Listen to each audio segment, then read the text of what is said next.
माझी ही गोष्ट ना माझ्या नवऱ्याला अजिबात आवडत नाही. आता कोणती ती तर मी पुढे तुमच्यासोबत शेअर करणारच आहे. पण त्या अगोदर ना विहानचं रुटीन शेअर करायसाठी बऱ्याचशा कमेंट होत्या. आजच व्हिडिओ यूट्यूबवर अपलोड केला आहे, एकदा नक्की चेकआउट करा.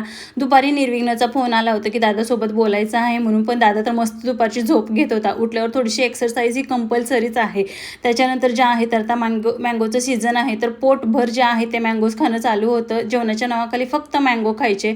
त्याच्यानंतर इव्हनिंगला आम्ही टेरेसवर गेलो होतो, पण बिलकुलही वारच नाही होतं. त्यामुळे पटकन आम्ही घरी आल्यावर म्हटलं चला मस्त असं स्किन केअर करायचं.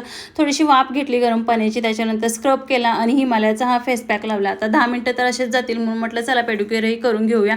आणि विहानचं सारखं माझ्याकडे निरखून बघणं चालू होतं की मम्मानं फेसला काय लावलं आहे म्हणून. त्याच्यानंतर मस्त आम्ही 10 मिनटं टी व्ही वगैरे बघितलो, छान फ्रेश झाली, दिवाबत्ती वगैरे केले. आता ही गोष्ट आहे ना की मेहंदी लावली ना की घरभर सगळी मेहंदीच पडते, त्यामुळे यांना अजिबात आवडत नाही मेहंदी लावलेली. सो चला मग भेटू नेक्स्ट मिनी ब्लॉगमध्ये. बाय.